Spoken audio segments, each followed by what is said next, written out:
Okay, we're back. Hello, everybody. Welcome back to Nerd Culture Clash. I am your host, Comic Book Bob.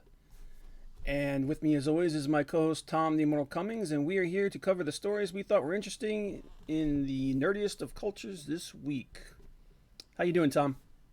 Not bad. It's Tuesday, it's hot as hell. Yeah.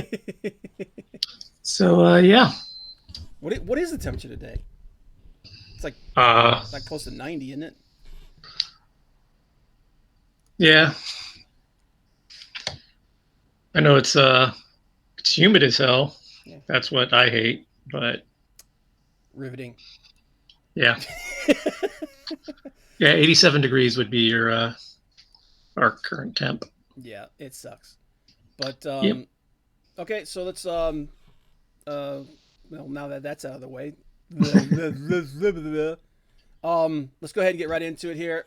Let me paste this up here. And former Disney accountant Sandra Kuba claims company inflated revenue by billions. What? No. Disney lied? Pshaw.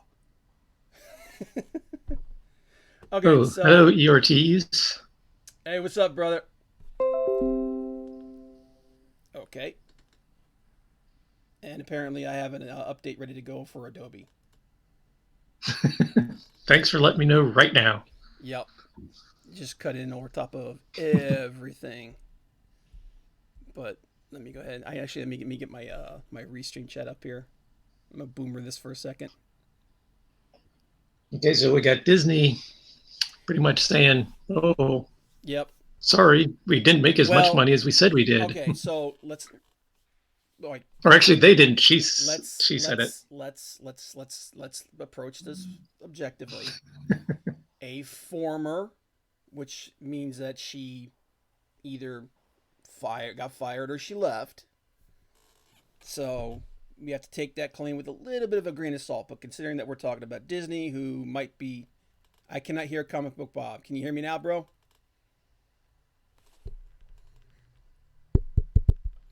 You better be able to hear me because I won't be upset if you can't. I see his icon lit Huh. up like he is talking. Oh, Okay, crap. that's Because not. I can hear you, so. Okay, can you hear me? Can you hear me now? Am I coming in? Is this John Wayne? Is this me? I'm super low. What the hell, man? All right, hang on a minute. Let me see if I can fix this. Last week it was you. Yeah, I don't know Okay. what to tell you. All right. How about that? Am I coming in better now? Little louder. A little louder. A little louder. Another one. Another Little one. more. Ooh, Another piece of one. candy. Okay. How's that? Is that coming in better? I wait as I'm waiting for you to say yeah, a little louder, a little louder. Little loud. Little. What the hell, man? I'm gonna tell you what, man. It's Oh, better. Okay, good, good, good. All right, let's get back into this. Let's start over again. Rewind. hmm. So, former Disney accountant Sandra Kuba claims company inflated revenue by billions. Former Disney accountant Sandra Kuba, who worked for Disney Company for 18 years, claims Disney was inflating revenue by billions of dollars in their parks and resorts business. So, apparently, this is aimed specifically at the parks and the resorts Parks and themselves. resorts, yeah. Yeah, Kuba claims Disney's 2008-2009 fiscal year could have been inflated by $6 billion. Disney reported revenue of 10.6 billion in 2009. So they potentially increased their revenue by almost 200%. That's a lot. That's a Yeah. lot. Yeah. Let's continue here. A Disney spokesperson described Kuba's claim as utterly without merit. Well, of course they would. Market Watch, who claims they've reviewed Kuba's whistleblower filings with the SEC, detail a number of the ways Kuba claims Disney was inflating revenue by billions of dollars. One of the main ways Disney employees were reportedly inflating revenue was by including free guest promotions and complimentary golf as revenue. That's a lot of golf. That's like It's not that much. Have you played golf? Especially at that's places like Disney. that's $6 billion worth of golf, man. It's, holy crap! But okay, And that's so another thing. This is a filing with the FCC. This isn't just some disgruntled employee going, "Yeah, they did this." I mean, yeah, that's you got to have some backing if you're gonna do yeah. that. Now let me put it this way: if this turns out to be true, I would not be surprised in the least. No. You're dealing with one of the largest corporate conglomerates on the planet, if not the largest corporate conglomerate on the planet. So I mean, literally, was it? I think was me and Jim. Remember that thing that me and Jim did a couple of, like 15 years ago, where we figured out that the only thing Disney needed to be considered a first world country would be to grow like 15% more of their own food and have a nuke. Yeah. Like literally, like people don't realize that they have their own air force, they have their own navy. Okay, they have their own space program. The top four, no, the top five floors of the Epcot Center are rented out to NASA. They have their own space program. They have their own satellite network. They have their own police force. They have their own judges. I mean, Disney is Big Brother. Talk about a Mickey Mouse court. Jeez. Yeah, seriously, dude. Like Literally. I can't I can't remember the name of the comedian. I think it was Bill Hicks, but he said that if you get arrested in Anaheim, you get arrested by Disney cops and you go to Disney jail and you get arraigned by a Disney judge. It's like they even have their own currency. They have Disney dollars. So it's like Disney secretly built this empire right underneath everybody's nose because they think it's all about cartoons and mice. But Well, I know at one time I think they had the world's fourth or fifth largest number of submarines. yeah, yeah, dude. Like if Disney really wanted, like you think about, people don't realize how much power Disney really has. I mean, well, actually, I think people are starting to get an idea because look how they're just absorbing other companies and stuff. Mm-hmm. They're just, I mean, they're literally just like, they're the Borg. You know, resistance is futile. But okay, let's go ahead and get back in this. Cuba told MarketWatch that she brought up the discrepancies in the revenue to management in 2013. However, she claims she did not receive a response in 2016. She would escalate her claim to a senior executive. This time, she would be contacted by Disney Corporate Audit Group in November, but they never followed up after that. After filing her SEC complaint in August of 2017, Cuba indicated she was fired a month later. Okay, so she was fired afterward for bringing this up.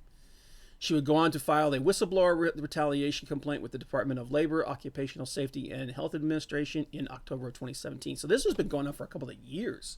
Yeah. And I'm just not hearing about it because I'm incredibly ill-informed. Well, Well, I mean, how many people do you know on the FCC now, dude, I don't know anybody. or at Disney, really? Dude, I don't know the guy who owns the local gas station. I have no connections whatsoever. That's like one of the things I want to do is I want to interview. I'd like to do like interviews for pros and stuff on this channel. I have no idea about how to go about to do that. Friggin' Antonio Bryce from Macari Press, who's doing brand. The dude's bringing in like the guy the creator from Bone. Jeff Smith. Jeff Smith, yeah, he just had Jeff Smith on like a week ago, and I'm like, how? How do you do you just go to the hey, I'd like to maybe talk to you on my YouTube channel. Would that be okay? I mean, it's okay. Yeah. It's okay if you say no. I'm just gonna go over here in the corner now. But I mean, and hey, Jeff Smith lives in Columbus, so yeah, he does live in Ohio, doesn't he? Yeah. Yeah, or at least he did. I don't know if he still does. And by the way, we're going to be talking about this in a minute. So does the current and new UFC heavyweight champion, Stipe Miocic. The belt is back. Anyway, Disney. Back to Disney. And actually, real quick, Brian Cook, the Disney Channel and those stupid TV shows are their big money makers. Dude, I'm gonna tell you what. I think Disney makes more money off of their licensing products, off of like the stuff they sell, like their memorabilia and things, I think they make more money off of that than anything else. Hello? Hello. Hey, what's up, Frank? Where the hell are you, man? Cedar Point. Oh my god, dude. You're trying to stream from Cedar Point? You're Rob. you're roboting a little bit, bro. I know. I'm at Cedar Point. I'm sitting out getting some heat. Okay. Well, shut up and let's talk. My buddy Frank there, guys. All right. Anyway, Brian Cook's. Actually, I read Brian Cook already. They're big money makers. No, Yeah. I think they're like the stuff that they sell in their stores is their biggest money maker, isn't it? Well, licensing in general, the stuff that they sell everywhere, anything with the Disney, anything on it, all the princesses, Mickey Mouse, Yeah. all of their trademarked stuff that, I mean, literally is like everywhere. Yeah, every one of those sales goes back to them. Yeah. All right. So back into this, Kuba told Mark Watch that she brought up the discrepancies. Oh, no, actually, I read that part. Market Watch reports that Disney explained she was terminated because she displayed a pattern of workplace complaints against coworkers without a reasonable basis for doing so in a manner that was inappropriate, disruptive, and in bad faith. In a separate filing, Kuba indicated Disney was also manipulating sales tax classifications. Disney employees were allegedly charging high sales tax items to lower tax items in order to reduce their sales tax liabilities in Florida, California, and Hawaii. Disney's spokesperson refuted this most recent claim as well. The claim presented to us by this former employee who was terminated for cause in 2017 has been thoroughly reviewed by the company and found to be utterly without merit. In fact, in 2018, she withdrew the claims she had filed challenging her termination. We're not going to dignify her unsubstantiated assertion with further comment. Sounds like a bunch of lawyer speak. Kubia confirmed to Mark Watch that she did in fact withdraw her claim challenging her termination, but reserves the right to resubmit it. Adding to these allegations by Sandra Kuba are reports from Cosmic Book News, which indicate Disney's El Capitan Theater in Los Angeles was recording ticket sales despite no one purchasing tickets.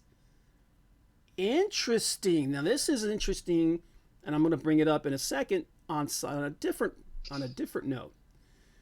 They do note that they were told this happened years ago, so it's unknown if the policy continues to this day. There are also reports by a number of fans. Actually, they talk about it. Fans who indicated their showings of Captain Marvel were sold out, but fans showed posted photos showing empty seats. Okay, well, now this is two different things that you might be bringing up because the buying of tickets in order to stack attendance is different than reporting tickets that weren't sold. Right. Because one you get money for, and the other you don't. Thank you for the money. Here's your ticket, and the other one is just like, oh yeah, we sold a bunch of tickets. Okay, where's the cash? We don't have. I dropped it on my way to work. Yeah. Yeah. I was going to make a drop off, and it fell in the sewer.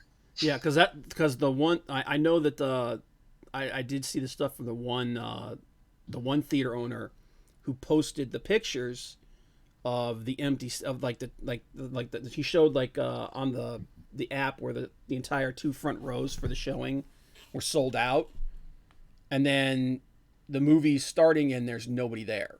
There's like the two front rows are completely empty, but they did sell the tickets. So this is two different things actually. Yeah.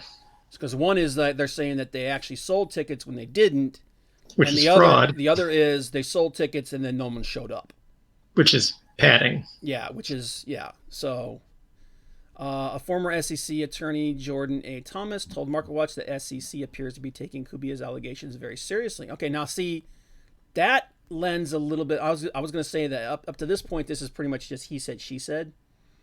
But the fact that the SEC is actually seriously looking into it, that lends a little bit more credibility to what she's saying. So at least, they got to believe at least part of what she's saying is true. Mm-hmm. The SEC, or there's at least some evidence of possible shenanigans. Yeah, the SEC receives more than 25,000 tips, complaints, and referrals each year, and the vast majority do not make it this far. The fact that the SEC has asked for more information more than once and conducted interviews suggests an inquiry is underway. Ooh. It's not unheard of for major companies to be investigated for accounting fraud. Famously, Mattel Incorporated's Ruth Handler, the creator of Barbie, pleaded no contest after she was charged with fraud and false reporting by the SEC. Handler had previously resigned from Mattel after an investigation uncovering her wrongdoing. That's interesting. So, at the very least, the SEC thinks that there's at least there's something to this.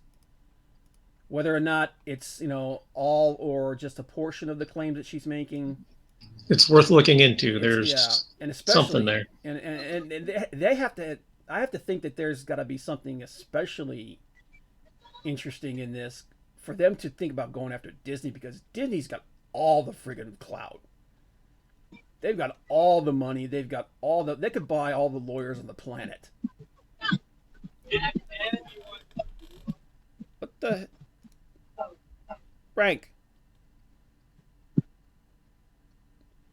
I was like,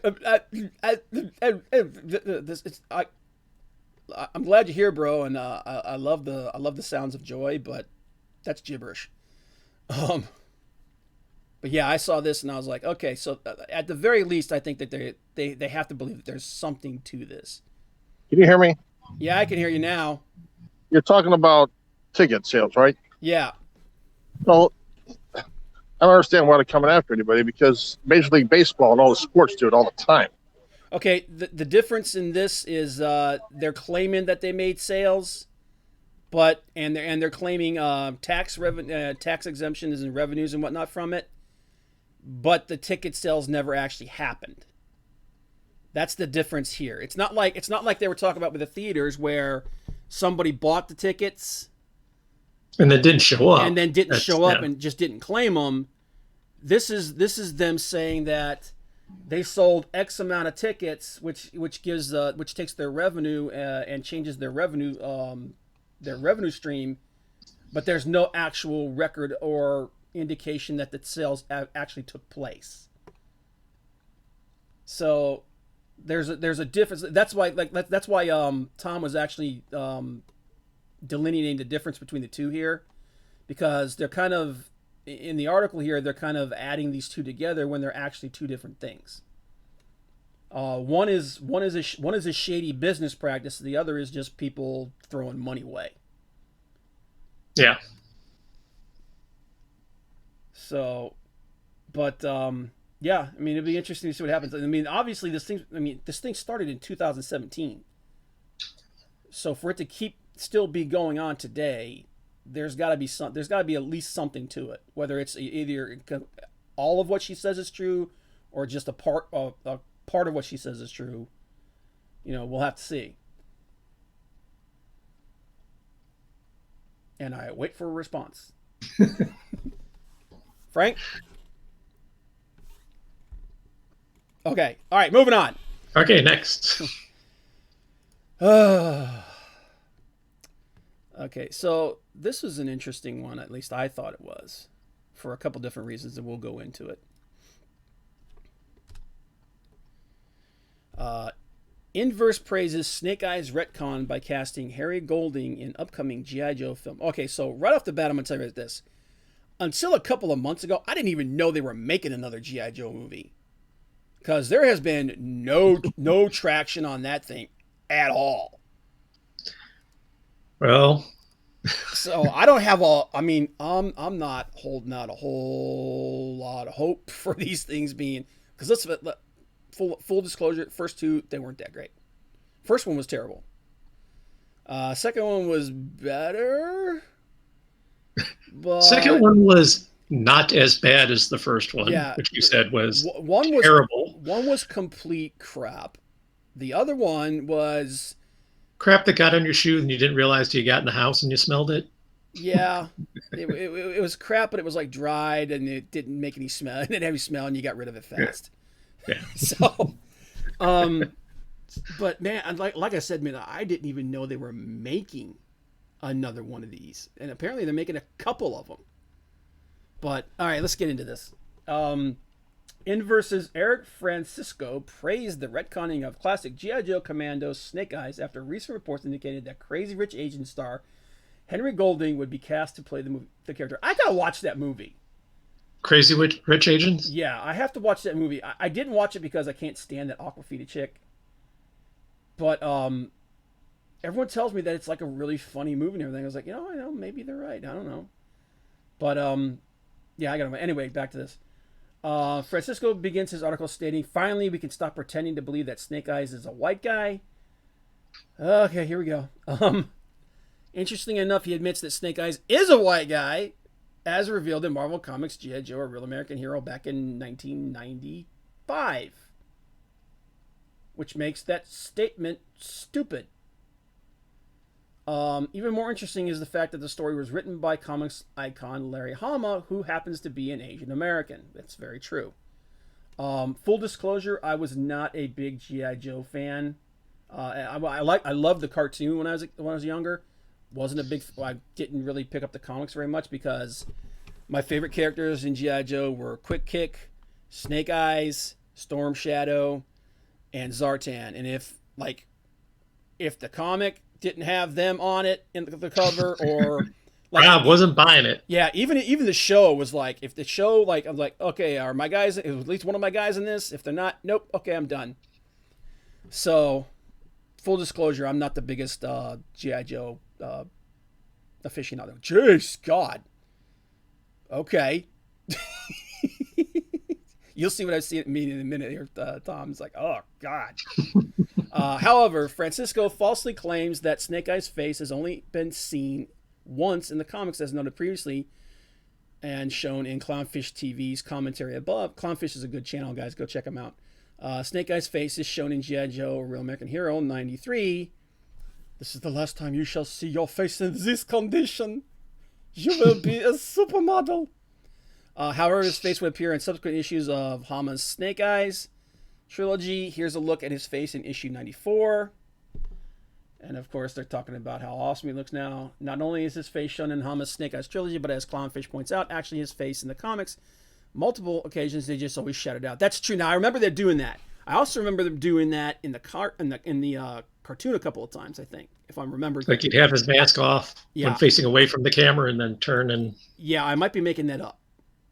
So, because memory is bad, but... and you were how old? Yeah, that was a long freaking time ago, man. Actually, his face in the comics, actually his face is in the comics multiple occasions. They just always shouted it out. Actually, I remember the older issues of G.I. Joe, they always had Snake Eyes. You could tell he had blonde hair and fair skin. Now, I do remember that. They always put a hat on him or something so that they covered his face. You never knew exactly how bad the damage was, but you knew he was a white dude. Clownfish is correct. 26 Snake Eyes without his iconic costume, and it is clear that you can see his face. The comments by Larry Hama are what I found really interesting about this. Geeky Sparkles from Clownfish TV also noted, because obviously it's a martial arts person, it has to be an Asian.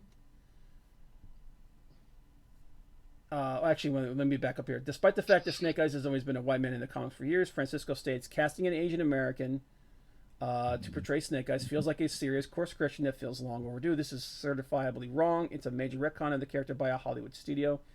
Geeky Sparkles from Clownfish TV also noted, because it's obvious if it's a martial arts person, it has to be Asian.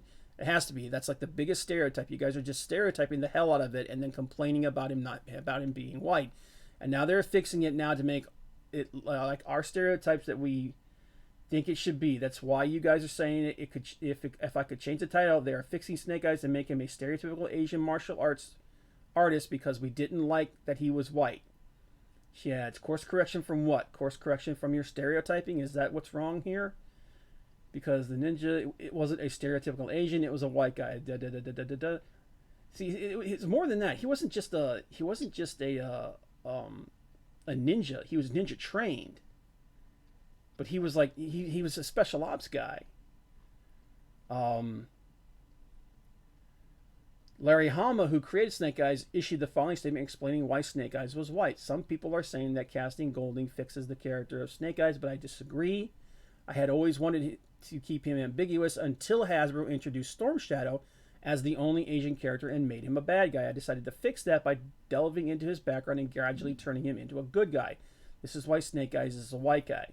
That's actually something that people don't know, that Storm Shadow, even though in the cartoon he's a bad guy, in the comics he evolves into a good guy. And even in some of the more recent animated versions, he becomes a good guy. And I think in the last movie he becomes a good guy, if I remember correctly. I might be glossing it over because that movie, like I said, that movie was not a acting tour de force. I'll be full disclosure again. Until this was brought up, I didn't even remember this. And actually, until this was brought up, I actually thought he was an Asian guy. I think this is the same thing as every other time that we get a race swap or a gender swap of a character. And there was another story recently. They talked about how the three main characters in the Wheel of Time series that's going to be coming out, they race swapped them. Even though what's his name? I'm blanking on his name. Who wrote the friggin' thing? He actually said the people that he based those characters off of, because he was one of those people that would base like a person's physical appearance off of an actual person. Mm-hmm. And one of them was based off of Audrey Hepburn. One of them was based off of a young Val Kilmer, and the other one I can't remember. I don't think that these people are doing, like, whenever a character gets race swapped or race changed, they're not doing it because they're trying to screw with people. They're not doing it because they hate anybody. They're doing it because I genuinely think that their motivations are they're trying to do something good. The problem is you're dealing with fans love something. They don't like it when you change things, especially if you only change things because of surface traits. And when a fan gets mad at you for changing something like this, it doesn't make them a racist. It means they're a fan and they don't like the fact that you're changing the thing that they love. You know, like the operative. I mean, like we said it before a couple of different times on this channel. The word fan is derived from the word fanatic.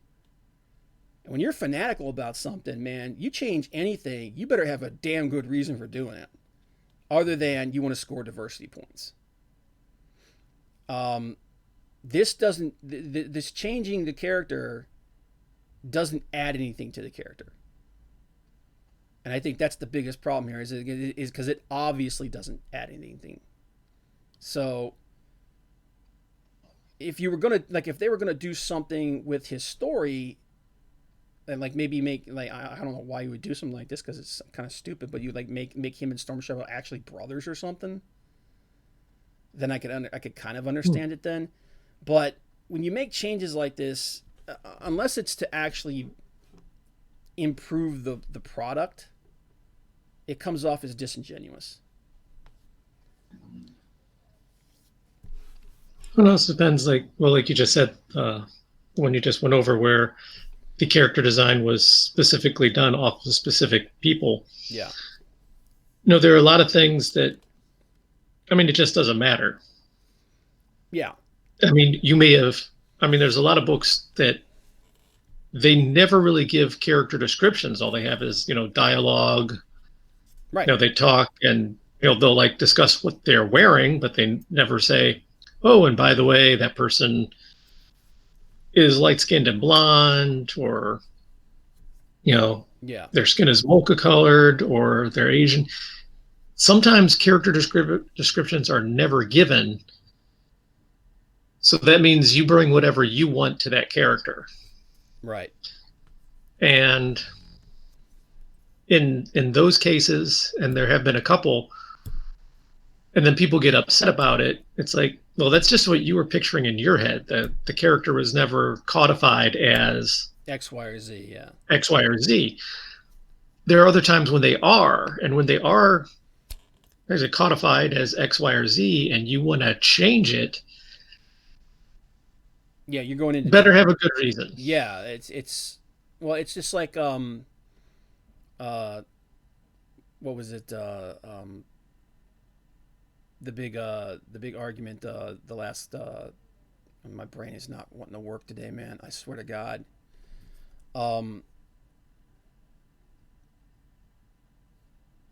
Actually, I just mentioned it. The whole Wheel of Time thing. He specifically points out who these people are and what they look like. And then and there's another thing recently where they want to make changes to Spider-Man. Stan Lee specifically said that he has no problem creating characters of any kind, but he doesn't think that You should redo the old you one. should redo the original characters because they were created specifically to be what they are, and it's also somewhat disrespectful to the creator. So, like the situation right now with the Wheel of Time series that's coming out, a lot of people are upset because they're like, they feel like this is they're being disrespectful to the author, the guy who created this thing. And like I said, when you're dealing with fans don't like it when you change things just arbitrarily. Mm-hmm. And oftentimes, if that's what you do, if you do change things arbitrarily, a lot of times it breaks the friggin' product. It breaks the thing that you're messing with. Case in point, the 2016 Ghostbusters movie. That thing was awful. Although that had nothing to do with their gender, it was just awful. Well, yeah, but I mean, like it started. It started. I mean, even there. the cameo, and even all but one of the cameos of the original Ghostbusters were awful. It was just bad. So it's. I understand. Well, and then you got on the flip side, you also have things like, remember how upset people were when it was announced that Samuel Jackson was going to be Nick Fury. I wasn't upset. Well, you weren't upset. There were a lot of people that are like, there were some people, Fury, yeah. But it's Samuel freaking Jackson. Yeah. I mean, go with it. And he did a good job. He did a really good job. Dude, I can't imagine anybody else being Nick Fury at this point. But he was also based off. But then again, he was also based off of the Ultimate Universe version of Nick Fury. Yeah. So, but no, it's one of those things where it's like, I don't understand this need for every character to look like everybody. A character doesn't have to look like me for me to like him. You know what I mean? If it's something that adds to the character, that's cool. But if it's just doing it to do it, it just seems disrespectful to the creator. But I mean, who knows? Maybe it may end up being awesome. But I kind of doubt it because, like I said, I didn't even know they were making this thing until like a couple of months ago. So, well, it's another G.I. Joe movie. They're probably like, do we tell people we're doing this? Maybe we should wait. Yeah. And I'll be honest with you, man. I don't have the understanding and the probably not even the vocabulary to really dig into the nuances of this thing. But when you have the guy that created him coming out saying it's a bad idea, it's probably not a good idea. But all right, moving on from this awkwardness, something more fun. So what do we got? Dynamite launches Indiegogo for Vampirella She variant crossover by Billy Tucci. So, Billy, oh yeah, she's back. Yeah. Did you ever read the original? Yeah, I got like maybe the first like 2 years of it back in the 90s when she first came out. They're somewhere in a box.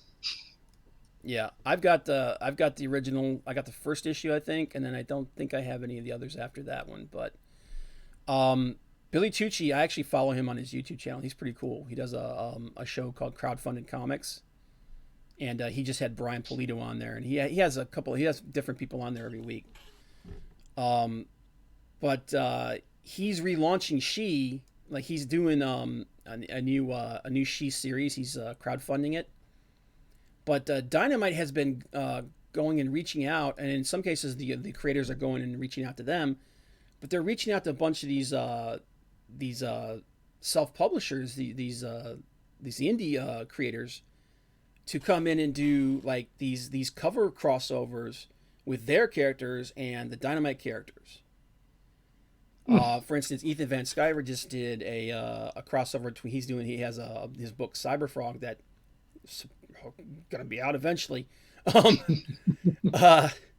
but he did a series. He did a cover, and I think he's doing another one crossing over with Vampirella as well. And it crowdfunded. It went over really big, man. I mean, it made like $30,000-$40,000 for and it's just a variant cover. I mean, it's like, okay, all of it's anything that it makes is just gravy. So yeah, I think it's kind of cool. You know, Dynamite's kind of reaching out to these indie creators, and they're like, hey, you know, you wanna hook up with us and do some promote your thing and promote our thing together. But let's go ahead and read this a little bit. Dynamite Entertainment recently launched an Indiegogo campaign for a Vampirella She variant cover by Bill Tucci for Vampirella #1, written by Christopher Priest and artist Aragon Gunduz. I probably butchered the crap out of that. Probably. Tucci explains the variant cover is a co-sponsored Crusade comic and Dynamite Entertainment exclusive cover, which not only celebrates Vampirella's 50th anniversary, but also the 25th anniversary of my own creation, She. That's pretty cool. And then I think he did a video of him actually drawing it and stuff. He continues, I drew my first Vampirella book back in 1995. Yep, I got it. And I've had the honor to be associated with the character many times since I broke into comics over 25 years ago. He continues, Dynamite has brought on the legendary Christopher Priest to bring Vampirella back to her glorious roots of 50 years ago while adding a new, sinister, and sensual twist not seen in the comics in years. Tucci notes, each one of these extremely limited comics have already been printed. That's right, they're all done and printed, that's pretty cool. So they're just done. So if you want it, it's on its way to you, which means they'll be shipped to you within 10 days of this Indiegogo campaign ending. And if you like, I'll even sign each and every one of them for you. That's pretty cool. Yeah. But yeah, they had they did a couple different they did 3 different variants. They did the regular one, they did one without the name on it, and then they did a black and white one. I love those black and white covers, man. I love any one of them. I'm an art guy first and foremost. So anytime you see a book like where you can just see the line art, I'm down for that, man. Yeah, the Dynamite's Vampirella #1 by Christopher Priest and Egon Gunduz. I apologize again. Has reportedly sold over 130,000 copies, according to Dynamite. Chronicon reports the first issue shipped over 76,000 copies and broke into the top 10 of August based on total dollars. It took the 11th spot for most shipped. That is pretty cool. And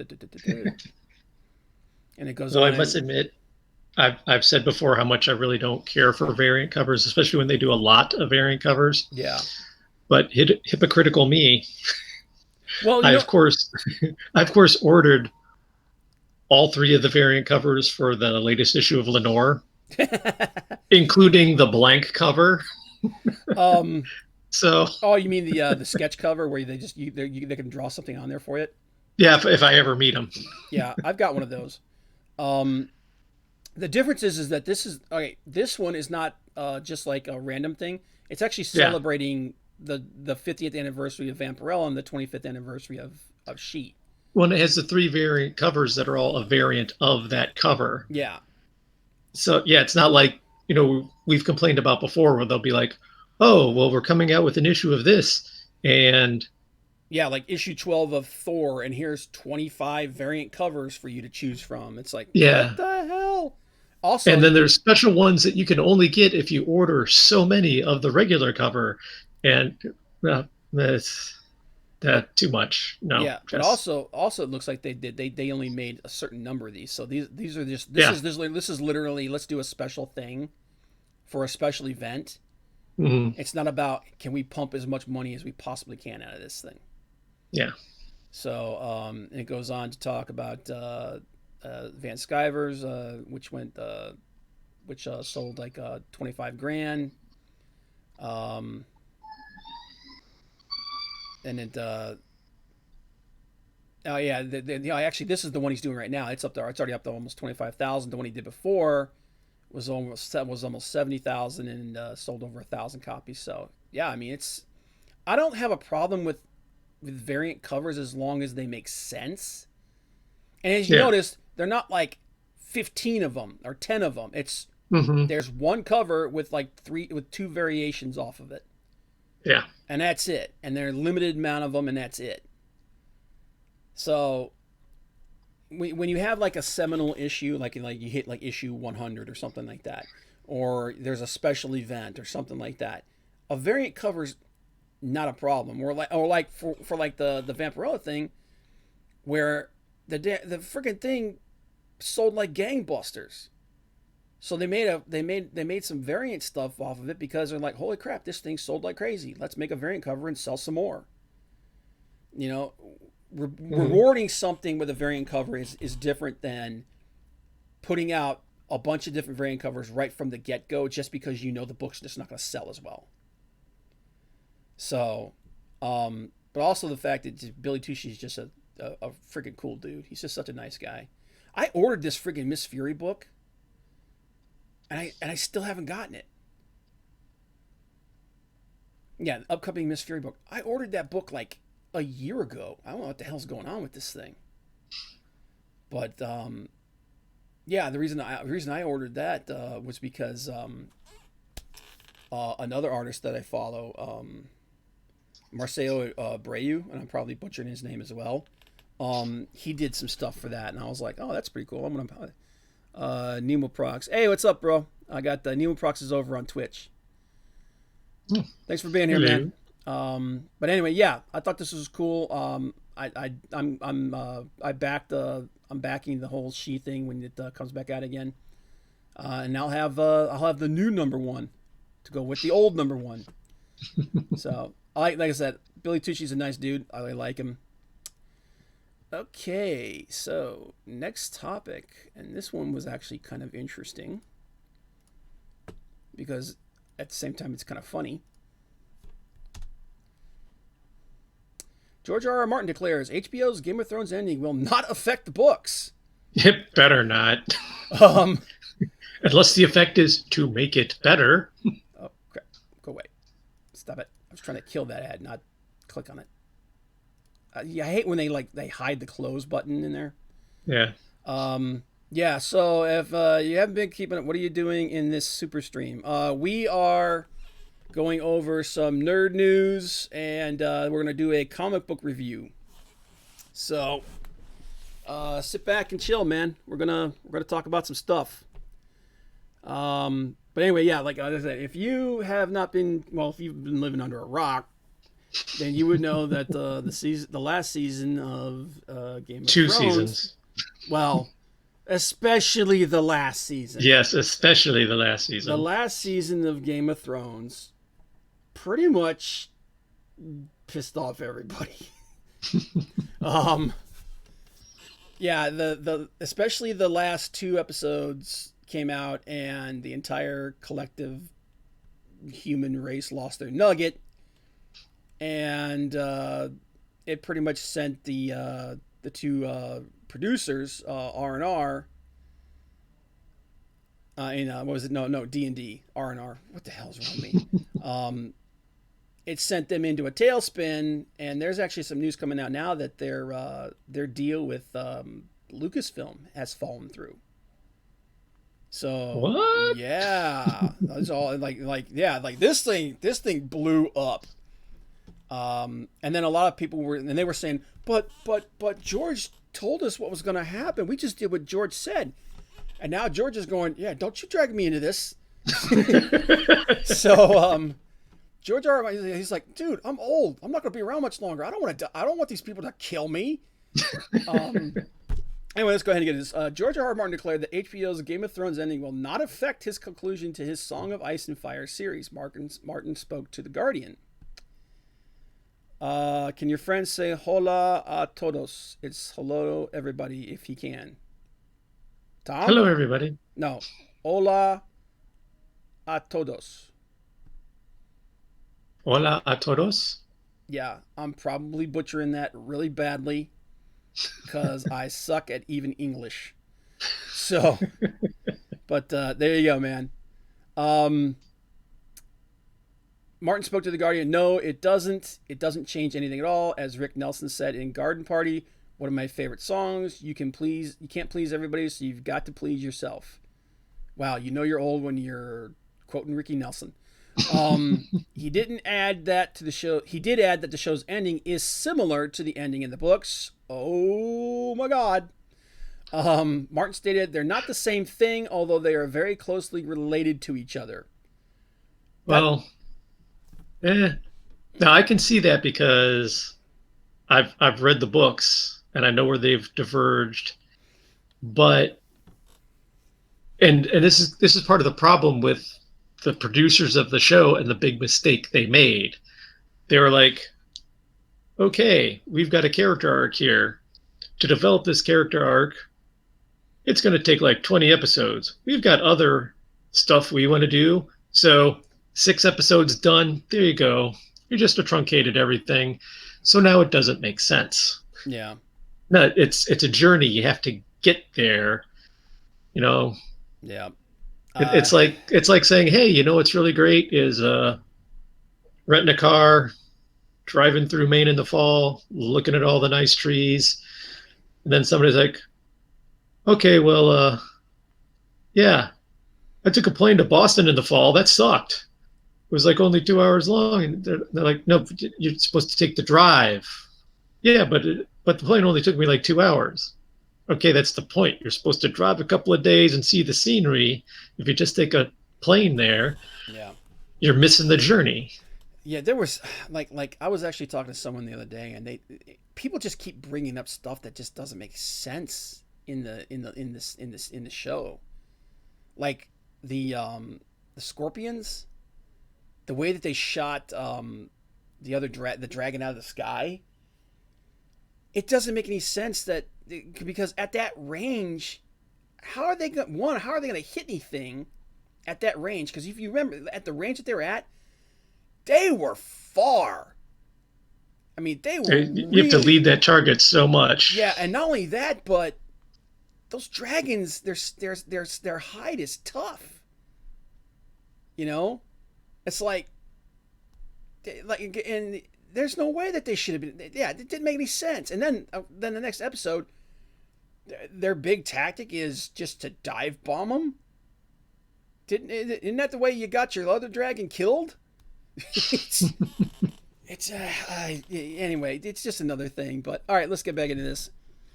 Martin would also discuss how the show affected his writing, noting it increased his stress as he attempted to try to stay ahead of the show.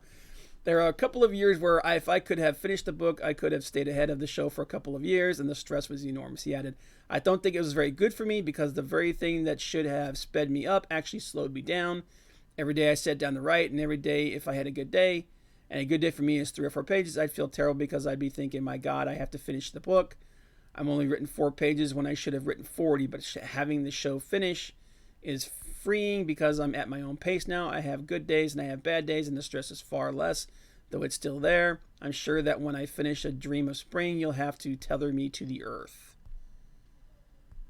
Well, that's not encouraging. Because there's a real quick, Nimble no, that's okay. You're a friend, and you say it very good. Well, I appreciate it, man. We don't want to butcher something and offend anybody. Do you like the wrestling? Yes, I do. And actually, I'm going to be talking about some MMA here in a minute. So hang loose, brother. Martin has a clause that if he dies before the book is done, nobody gets to finish it. So, holy crap! Don't stress out too much. Martin would also note that he relishes the reaction of fans, even if they are negative. I'm glad of the emotional reaction, whether to the books or the TV show, because that's what fiction is all about, emotion. And that's something I actually... Let me finish this, and I want to make a comment here. If you want to make an intellectual argument or persuade someone, then write an essay or a piece of journalism, write nonfiction. Fiction should feel as if you're living these things when you read or watch them. If you're so distant by it that a character dies and you don't care, then to an extent the author has failed. This is an interesting thing that he says here because I think this is part of the problem with the comic book industry, the mainstream, specifically talking about Marvel and DC. The authors seem disconnected from the work that they're doing. It's like they're doing stuff and they don't care what happens. You know what I mean? It's like there's no investment in what they're doing other than collecting a paycheck and increasing their own they're increasing the volume of their own career. You know what I mean? There doesn't seem to be any passion in it. Well, I'm not sure if that's necessarily true, but then again, I really don't read DC or Marvel, so I really don't know. I have been watching the overly sarcastic trope talk, where they go into kind of this whole thing. They do a whole tangent on like the whole grim dark, everything sucks. Yeah. My life is a black void. Tom, you there?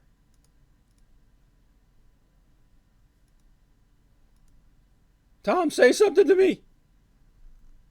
Don't leave me, Tom. Okay, I think we lost Tom. Okay, give me 1 second here. I'm gonna go ahead and finish up what my point about this is one of the problems that I've had with a lot of comic book writers, especially, is it seems like they're keeping the stuff that they really care about, the stuff that they're really working on, the stuff that they put all of their creative energy into. They're kind of holding that stuff back for themselves because they want to create the next Walking Dead. They want to create the next big thing, but they want to own their own stuff. So when they're working with someone else's properties and someone else's license, they kind of don't really care. So they're just like, then what if anything, people don't like what I do, they just retcon it a couple of years later. That's how you kill a franchise. That's how you kill an industry, is just not give a crap about it. So it's interesting that Martin says that he's going to diverge. I get the feeling that it's going to have maybe the same outcomes and whatnot, but he's going to flesh the story out a lot better, which is one of the biggest problems that the Game of Thrones series had going forward for that season, was the fact that it was just too compacted. It shouldn't have been 6 episodes. It should have been 16 episodes. If you're going to have a full season for anything, it should be the final season. So, real quick, back in the chat here. Want to see a Mexican wrestling? It's a good wrestling. Dude, I'm a big fan of AEW. And they just had that. A couple of months ago, they had their last pay-per-view where it was the Lucha Brothers going against the Young Bucks. It was really good. But pizza or burgers? Well, I'm on a diet. I changed my diet and everything, so it'd have to be burgers, but it'd be burgers without the bun. So. Okay, so let's go on to the next topic here. I apologize. Tom basically just sent me a text. He said his power went out. So I'll be soloing it, which means I'll be wrecking this even more. I appreciate you guys just bearing with me here. And this was interesting because I don't know if you guys have ever read Mouse before, but back in the 80s, it was an amazing book, especially for the 80s. Mouse creator Art Spiegelman claims Marvel Comics wants to be apolitical. Now, I saw this article, and my statement to this was, I'll believe it when I see it. But let's go ahead and get into this. Mouse creator Art Spiegelman claims that his introduction for the upcoming Marvel The Golden Age 1939 to 1949 collection was rejected because the publisher wants to remain apolitical. Spiegelman wrote in The Guardian that he turned his essay into the Folio Society in June. However, he reports that a Folio Society editor told him that the Marvel comics that Marvel Comics, evidently the co-publisher of the book, is trying to now stay apolitical, is not allowing its publication to take a political stance. Hello. Oh, there you are. You scared me from it there. I was like, I can't do this by myself. Did you get my message? Yeah, I got it, man. Okay. I told everybody what happened. I was like, oh, God, please die. I was like mid-sentence and like everything went black. I'm like, oh. Yeah. And lights came back on. I was like, Yeah, I kind of finished up and moved on to the next subject, though. So. Okay, cool. But I'll go over with you. Mao's creator, Art Spiegelman, claims Marvel Comics wants to be apolitical. You read Mao's, didn't you? No, I haven't read Mao's. Mao's. Yeah, it's basically it's the Holocaust. Yeah, with mice and cats. With mice and cats, dude. It was pretty. I hear it's really good. It's something I eventually want to read. Yeah, I read it decades ago. I mean, a long time ago, and I thought it was really cool because that came out. That's back when indies were true indies. Like that was back when, man. Like if you did an indie book, you were literally an island unto yourself. You were all alone. So, but then, Spiegelman added that they requested him to remove a reference to the Red Skull that was included in the essay. I was asked to alter or remove the sentence that refers to the Red Skull, or the intro could not be published. I didn't think of myself as especially political compared with some of my fellow travelers, but when asked to kill a relatively anodyne reference to an orange skull, I realized that perhaps it had been irresponsible to be playful about the dire existential threat we now live within, and I withdrew my introduction. So obviously, he was making a jab at Trump. That refers to Red Skull. Red Skull refers to Donald Trump as the Orange Skull. Not only does it refer to Trump, but it insinuates his growing international fascism. The reference was published by Spiegelman in The Guardian, along with what Spiegelman claims is the majority of his essay that would be used as an introduction in the book. Auschwitz and Hiroshima make more sense as dark comic book cataclysms than as events in our real world. In today's all-too real world, Captain America's most nefarious villain, the Red Skull, is alive on screen, and an orange skull haunts America. International fascism again looms large. How quickly we humans forget. Study these golden age comics hard, boys and girls, and the dislocations that have followed the global economic meltdown of 2008 helped bring us to a point where the planet itself seems likely to melt down. Armageddon seems somehow plausible, and we're all turned into helpless children, scared of forces grander than we can imagine, looking for respite and answer in superheroes flying across screens in our chapel of dreams. Spiegelman would then describe President Trump as a dire existential threat. I didn't think of myself as especially political compared with... Okay, we already went over that. Spiegelman claims about Marvel Comics claiming to be apolitical is hard to believe. Just recently, they had an alter ego of Bruce Wayne and the Hulk come out and support transgendered rights.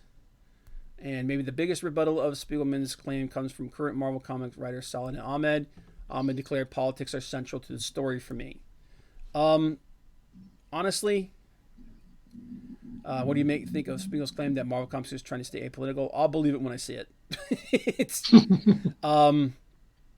look, man, believe what you believe. I've said it before and I'll say it again. If you're super alt-right, you're wrong. If you're super alt-left, you're wrong. Totalitarianism in any form is not a good idea. And you don't believe me, just look at these people that are beating the hell out of each other in the streets in Portland over the weekend. There weren't any big fights in Portland. Where was the... That's where the two big rallies were. Okay, but well, that's pretty much nothing happened. The last one was a bunch of noise and not a whole lot of a bunch of smoke and not a lot of fire. But the one before that was the one where Andy Ngo almost got beat to death.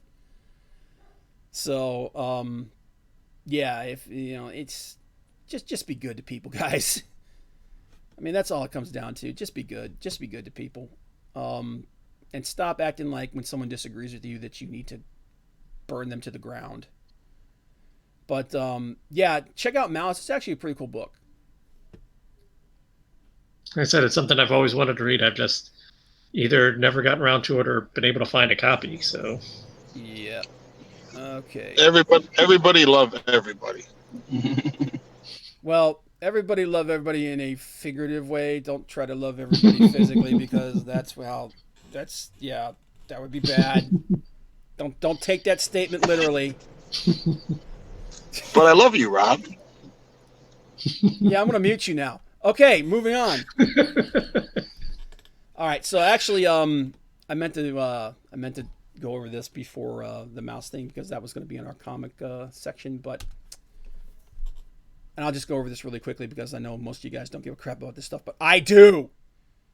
So UFC 241, and I actually like this site, CBS MMA, even though the pop-ups make me want to shoot somebody in the head, but. A lot of good fights on that, but the three that everybody's going to be talking about are Yoel Romero versus Paulo Costa, and I'm going to ruin these names, by the way. Anthony Pettis versus Nate Diaz, and Daniel Cormier versus Ohio's own Stipe Miocic, who once again he reclaims the heavyweight championship of the world by TKO. So if you, like I said, if you're a fan of MMA, if you're a fan of wrestling, I'm a big fan of MMA. I'm a big fan of wrestling. Frank's an even bigger wrestling fan than I am, but I actually fell out of fighting and everything for about. Oh my God! Are you dragging a body? Hello? What? Are you dragging a body? Who, me? I don't. Whoever was making that noise. That wasn't me. Frank. It wasn't. What? No, it wasn't me. Okay, hang on a minute. Is there somebody else in here? Is there some? Hey, if they're dragging a body, they're not going to tell you. That's probably true. That was awful loud. Okay. Where did it go? See, because you'd be an accessory to the fact afterwards, so you don't want to know about them dragging a dead body. I do if it's mine. Anyway, let's get into this real quick. So, like I said, there were three big fights. The Anthony Pettis versus Nate Diaz fight was really, really good. Nate Diaz absolutely controlled the tempo of that fight. I was impressed. Romero versus Yoel versus Costa might be the fight of the. It's a candidate for fight of the year, and those two guys went to war. I personally think Yoel Romero should have won that fight, but like I said, it was really, really, really close. This is the second fight that some people claim Romel has been screwed over in.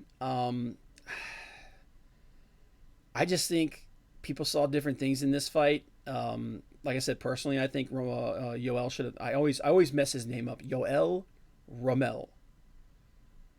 That's a hard name to say, dude. Especially if your brain is as bad as mine. But I mean, those two. Like I said, man, it's up for like fight of the year. It was just a freaking war. But Cormier versus Miocic, man, I 100% had. Don't get me wrong, Stipe's my guy. I 100% had Cormier winning this, man, because I feel like Cormier is just tailor made to beat Miocic. And now let me make something very clear. I am not a fighter. I'm just a fan. So I can't get into all these technical issues and everything why I feel that way. It's just the way that they fight. It's there's always that one guy out there that's made to beat you. And for me, in my personal opinion, I thought that was Daniel Cormier. Stipe's guy was Daniel Cormier. But for one thing, Stipe came into this fight lighter than he's ever been. Like, he came into this fight like almost like 10 pounds lighter than he's ever been. Cormier came into the fight lighter than he's ever been. And at first, Cormier, man, dude, he freaking body slammed him. Like in like WWE style. He freaking Daniel Cormier picked up 230 pound Stipe Miocic like he was a doll. And then just blam, just dumped him. So I expected this fight to go the distance. I did not expect Cormier to lose, but Miocic knocked him out. Man, he didn't. Well, it wasn't. He didn't knock him out. It was TKO. He was beating him down, and the ref stopped it. But congratulations to Stipe Miocic, man. He is without a doubt the GOAT, man. He defended the title more times than anyone else in history, in heavyweight history. He's got the belt back again, and yeah, you have to say he's the most decorated heavyweight of all time at this point. So congratulations to him. All right, there's my part. You guys can come back now. Everyone's like zoning out, like who, what. But I know. After last week, after you showed me that picture of that guy's nose. Oh, dude. Yeah, and that's not to say that, like I said, Cormier early, like the first couple of rounds, man, I had Cormier going all the way, man. Like I think he just started getting a little gassed, and then when that happened, I think Miocic, he'll do, and that's the thing about Miocic, he'll do this sometimes. He'll just throw caution to the wind and be like, screw it, let's go to Pound Town, and he just bum rushes you, and that's what he did. He just came in, he just started wailing him, and then the ref stopped the fight. So, but that's what happens, man. But dude, oh my god, what happened? That last week was the worst. You guys want to see what I'm talking about? Go back and watch that episode. Holy crap, dude looked like he got punched in the face by Jason. So, okay. Now, we are at the part of the where we do a review. We're going to do a comic book review, and this week we are doing Punchline, Matthew Weldon. If you guys are, you've been around here for a while and you've watched Drawn and Quartered, you know who Matthew Weldon is. The dude's art is amazing. Me personally, I think he's one of the biggest up and coming stars as far as talent is concerned. The dude's just good. I'm gonna go ahead and throw up a slideshow here, and Tom is going to take over on the review of this. But this book, if you are interested in it, you can pick it up from Antarctic Press. Oh my god. Antarctic Press. Comics and Chill is their new kind of logo thing. Yeah, when you see the artwork for this thing, you're gonna know exactly what I'm talking about. So I'm gonna go ahead and turn it over to Tom, and I will throw the slideshow up. So Tom, take it. Okay, but just real quick to you, Rob. I can't see any of this because YouTube's doing something weird after the power outage. So okay. So I have no idea what. Oh wait, just started. Okay, weird. Oh, I like the Winnie the Pooh. Anyway. Punchline. Like I said, I already went on about Matthew Weldon. There's also got Bill Williams, Brian Dahem, Niraj Menon, Tigo Barsa, and Tom with an H, Zoller.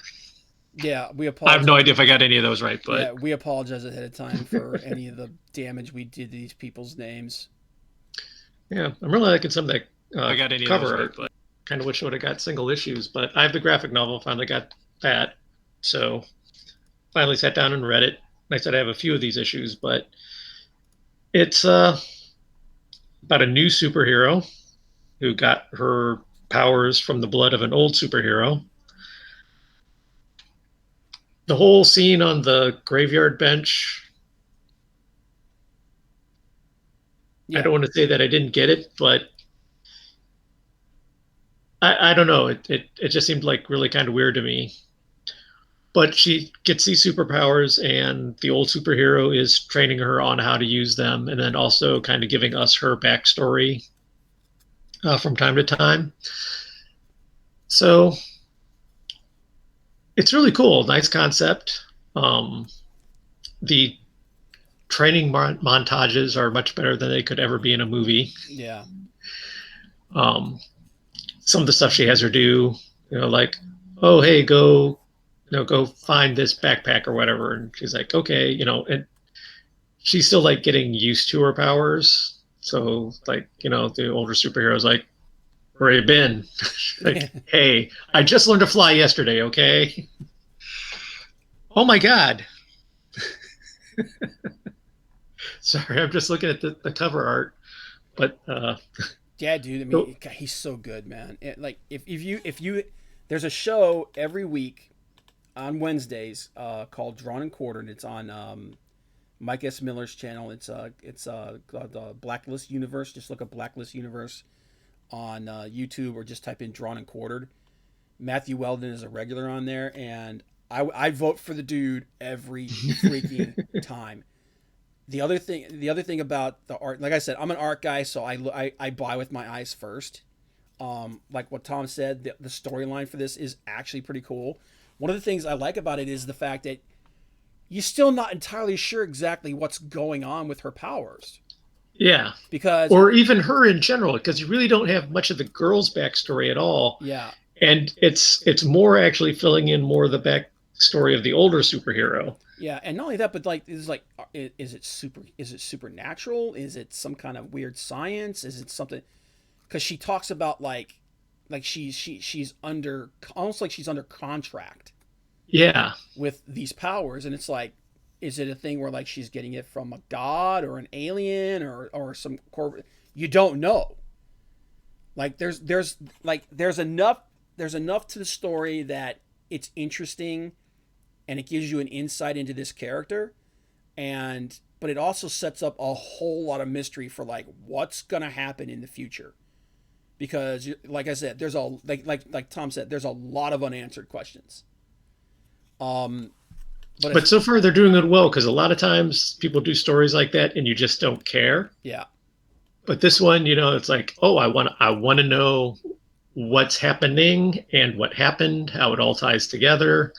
So, yeah, and the fact that she's like so super highly well trained, like even without powers, she's freaking dangerous, man. Mm-hmm. It's like, holy crap! Like, what were you like with these powers? Well, then in the one issue where the other girl's fighting the bad guy, and then she kills him. Yeah. She's like, hey, guess what? Sucks to be you. And offs the guy. Yeah, which does not sit well with the new hero. Mm-hmm. And that's actually the one of the pages that you're seeing right there is actually part of the exchange between them. But getting back to Matthew Weldon's art, man, like if you go on that like I said, Drawn and Quartered, which is it's a weekly drawing contest. It's kind of like Iron Chef for artists, and they have a topic that they all agree on, and they all draw the same thing. They just draw different interpretations of it. And every person on there is a comic book pro. Art T. Bear has been on there. Ethan Van Sciver's been on there. Mike S. Miller, John Malin, Matthew Weldon. Last week, Kevin Sharp was on there. It's just Dan Frag has been on there. It's just it's if you're a comic book artist or a comic book fan, it's one of the coolest things you could watch. But Weldon came on the scene, and my God, dude, he just exploded. Been crushing. He's won so many times I can't even count now. And put it this way, he's won so many times because they'll talk smack. He's won so many times that now he's like one of the favorite targets. Everybody to talk smack about. But the thing that really freaked me out, I was like, he uses, and like you got an artist who's like, what kind of tools do you use? What kind of pen do you use? What kind of ink you use? How do you like what kind of nibs? And all this stuff. Weldon draws with a freaking ballpoint pen. Like, he's literally like he was telling a story about how he wanted to use a pen that he could get replacement for really quickly, So he went to like Walmart and bought a freaking like $5 ballpoint pen. And that's what he was drawing with. And I'm like, you gotta be freaking kidding me. I've been trying to get good at this stuff for decades. And this dude's just like, oh yeah, I could just like, use a stick and some freaking charcoal. It's, but I mean, you can see the talent on the screen in front of you right now. I mean, that's the guy's just good. And he's a really, really cool, nice guy. That's actually that cover that's on the screen right now. The one with the three people standing next to each other. With the rabbit, I got to point out, and if you're a fan of, if you read a lot of Antarctic Press comics, you know who the bunny is. Yeah. The girl, the chick in the bunny suit. No, the bunny. Look at the bottom of the page. Okay, hang on. There's a bunny. Let it come back. That's why I was laughing before, because that came up and I'm like, oh my god, I know that rabbit. Well, because I actually have the book that the woman in the suit. Oh, the unicorn suit. Yeah, I have the book that's based off of. That's a book called Rags. It's a zombie apocalypse. Oh, that one. Okay. Yeah. Which, by the way, the art in that's pretty friggin' awesome too. But yep, Sawtooth. That one was pretty cool. No, but the rabbit is. I'm going to say it's something like Apocalypse. Oh, okay. I see. Oh, that one. Yeah. Oh, yeah. The secret agent rabbit. Yeah, I know the one you're talking about now. But I'm talking about the chick in the blue. Yeah, in the blue unicorn. Yeah. Yeah, that's the main character from Rags. But yeah, it's if you like superhero comics and you like superhero comics with awesome art, this is a good book to pick up. Yeah. Like I said, with good story. It's got a good story to it. There's a lot that hasn't been explained yet, but it's getting there. That's part of the story. It's that kind of story that like you're like, okay, this is cool. Tell me more. And that's what they're doing. And like this cover right here, with the character. Hey, what's up, Scott? Scott Schummer in the chat. Appreciate you being here, brother. With the chick with the black roses on her outfit, that's the last episode. That was the last episode, the last issue. I saw Weldon showed some concept art, some pages of stuff that he did from a project, one of the first projects he ever did like years ago. I swear that character was in there. So I'm wondering. So I'm like, did you port that character over to this, or is this character like from that universe and you're pushing that storyline? So I'm trying to get a hold of him, get him to answer that question for me. But, well, a lot of the cover arts kind of, with multiple ones seem to have crossover stuff on it. Like you've got the rabbit, you've got the girl from Rags. Well, she's actually in the story though. Oh, she is? Yeah. Oh, that must be on the graphic novel then, because. Oh yeah. It's they're up to, that's issue 7, and I think issue 8 is about to come out. The graphic novel I think only goes to issue 6 or 5. That's what I'm looking at right now, trying to see if it says which ones it covers. Yeah, I got the comics right here. So, yeah, I think issue 6 is the one where they have the like the little get together at the end. They're kind of like concluding the whole story. Yeah, after it's the first 5 issues. Yeah. Did you read? Oh, so you have or wait, no, sorry, I don't know. I think first 5. Yeah, the first 5. I'll have to let you borrow issue 6, man, because it's pretty cool.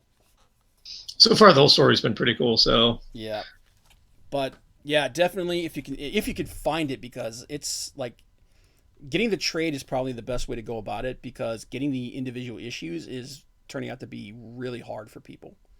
Yeah. They really don't print many anymore. Yeah, well, I had to dig like crazy to get 1 through 6. Well, no, 1 through 5, because I started picking it up in my file on issue 6. So I had to dig. And the only reason, and then I don't even have the original issue #1. I got the free comic book day one that you see on the screen right now. So, but yeah, it's an awesome book. Definitely check it out. Definitely check out Drawn and Quartered. Also check out the Drawn and Quartered fan edition. It's a bunch of fans doing basically the same thing, and the winner of that gets to go on the pro edition and hang with the professionals. Ooh. Oh yeah, dude, it's pretty cool, dude. I might actually start doing not just a comic book, like a comic review, but also an artist or a creator review. Because like I said, Kevin Sharp was on there, and I'm like, I've been following that dude for a long time. And I'm like, how are you? I was like, these guys just keep finding these artists out there. And that dude, if you check out Kevin Sharp, you go to his DeviantArt page, or you go to his Instagram. Dude, he does like he does a lot of Masters of the Universe stuff. It's so freaking good. It's old school, crazy, over the top, bombastic comic book art. Cool. And I love it to death. But yep. So Punchline, it's definitely a buy, guys. Oh yeah. Okay, let me go ahead and get back to our scene here. All right, and that is our show for the day. Yeah, there's my Twitter for you. and then picture within picture within picture within picture within picture. He left not feeling. Scott Simmons said he left not feeling well during the auction Friday. Yeah, I actually talked to him the other day. Man, he's feeling a lot better. I guess he's talking about the Kevin Sharp. Every Friday they also have an art auction. The artists will come on and they will auction off like art that they've done in the past. A lot of the times they'll auction off the stuff that they actually do on Drawn and Quartered. Yeah, so yeah, dude, check it out, man. There's some really cool stuff in there. Like a lot of different artists and whatnot. But Kevin had to bow out in the middle of last week's because he was apparently having a diabetic incident. But he's feeling a lot better. He was actually talking the other day, so he should be good to go. Which is cool because I really like I said, I really like the dude. I really like his art, and I want to make sure. And it's good to hear that he was okay. But okay, guys, so that is our show for this week. Join us next week at 6 p.m. Eastern Standard Time for more news and discussion on this nerd world we all love. Follow us on YouTube, Twitch, and DLive. And again, please hit the like and subscribe button. Also, if you have any comments or any ideas for the show, please leave them in the comment section below once the video is posted. You can't do it right now, obviously. But that advice, it helps us grow, helps us improve the channel. And share it out on your social media, guys, because that's the absolute fastest way to help this channel grow. And don't forget to hit the notification button to keep aware of any content as it's posted to this channel. And I am going to flip the page now. Okay, but yep, that's our show for this week. So I appreciate everybody that came by, everybody that checks it out later on. I know a lot of people weren't able to make it today, and also the fact that for some reason YouTube it basically is it's downgrading pretty much everybody's content except for mainstream, like big time, like news outlets, because of all that crap that happened with the Vox adpocalypse. So sharing it out is pretty much the only way that we get any kind of traction anymore. But appreciate you guys being here, and until next time, I'm Comic Book Bob. I'm Tom. And Frank was here. Frank was in Cedar Point. So Frank was at Cedar Point. Frank is here, and Rob. Yeah. I want to thank you. I want to thank you for channeling the late great Dusty Rhodes with your interpretation of the English language tonight. Dude, it was bad, but it wasn't that bad. It wasn't Dusty Rhodes bad. It was pretty bad though. God, man, I don't know what's been wrong with me lately, man. I just been tripping over I've been tripping over my language, man. The English, I'm tripping over my language, tripping over my words. I'm going home. Thanks for being here, guys. Be safe, take care, and we'll see you next time. All right, see you, everybody.